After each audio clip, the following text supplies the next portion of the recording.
Assalamualaikum warahmatullahi wabarakatuh. Perkenalkan, nama saya Endah Komairah, NIM 19101009. Saya dari Prodi Administrasi Publik Reguler.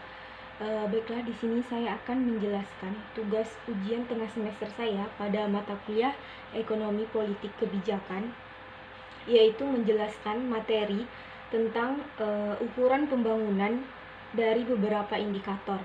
Yang pertama itu ada kekayaan rata-rata, yang kedua itu ada pemerataan, yang ketiga ada kualitas kehidupan, yang keempat ada kerusakan lingkungan, dan yang terakhir ada keadilan sosial. Yang pertama di sini kekayaan rata-rata, yaitu pembangunan pada awalnya dipandang dalam arti pertumbuhan ekonomi. Sebuah masyarakat dinilai berhasil melaksanakan pembangunan jika pertumbuhan ekonomi masyarakat tersebut cukup tinggi. Dengan demikian, yang diukur adalah produktivitas masyarakat atau produktivitas negara tersebut setiap tahunnya lewat perhitungan pendapatan rata-rata. Yang kedua ada pemerataan, yaitu segera menjadi jelas bahwa kekayaan keseluruhan yang dimiliki atau yang diproduksikan oleh sebuah bangsa tidak berarti bahwa kekayaan itu merata dimiliki oleh semua penduduknya.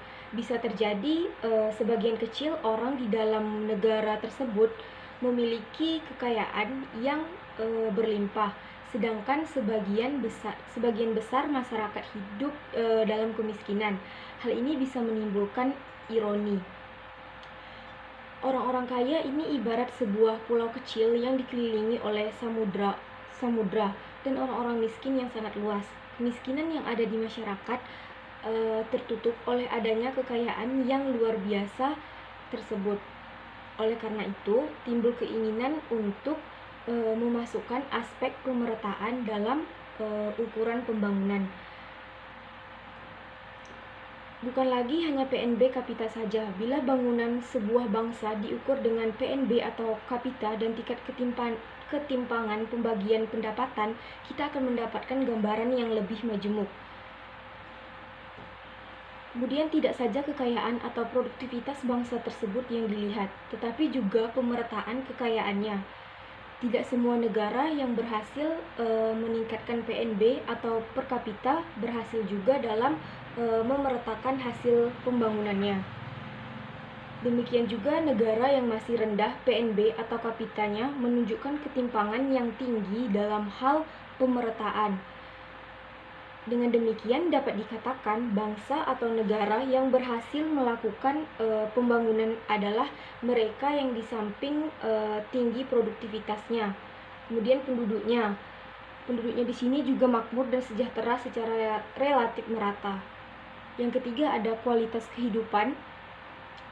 Salah satu cara lain untuk mengukur kesejahteraan masyarakat sebuah negara adalah dengan menggunakan tolak ukur Physical Quality of Life Index, yaitu tolak ukur ini diperkenalkan oleh Morris yang mengukur 3 indikator, yaitu yang pertama ada rata-rata harapan hidup sesudah umur 1 tahun, yang kedua ada rata-rata jumlah kematian bayi, dan yang ketiga ada rata-rata presentasi buta dan melek huruf.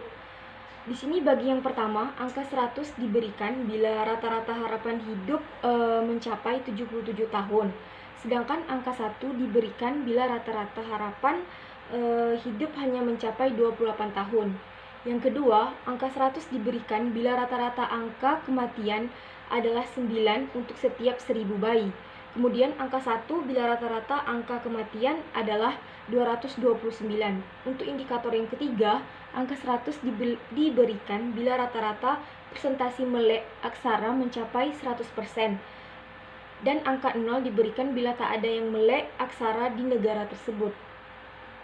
Angka rata-rata dari ketiga indikator ini, hidup, kematian bayi, dan melek aksara menjadi angka yang besarnya antara 0 sampai 100. Kemudian yang keempat ada kerusakan lingkungan. Sebuah negara yang tinggi produktivitasnya dan merata pendapatan penduduknya bisa saja berada dalam sebuah proses untuk menjadi semakin miskin.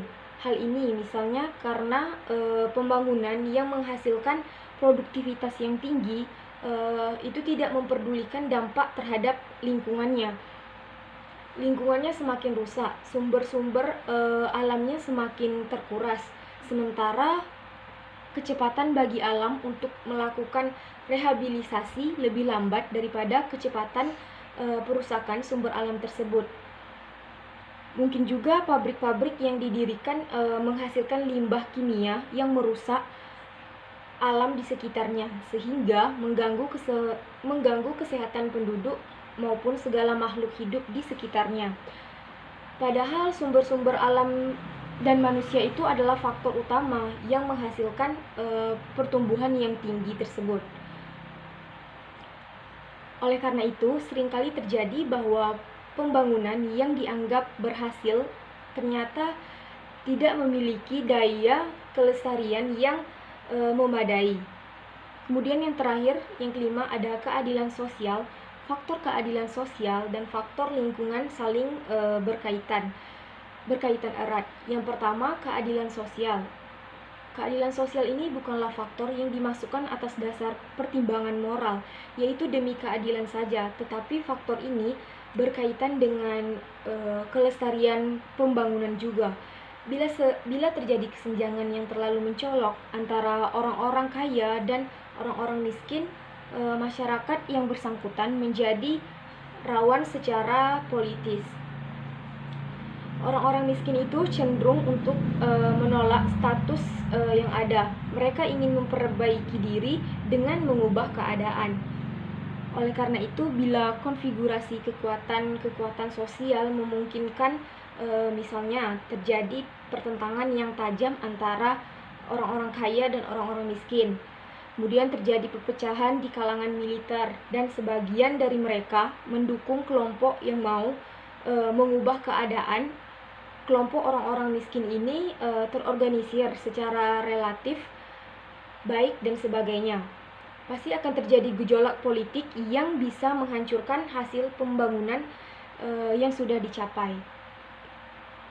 Demikian tugas ujian tengah semester saya. Apabila terdapat kesalahan, saya mohon maaf. Saya akhiri dengan wassalamualaikum warahmatullahi wabarakatuh.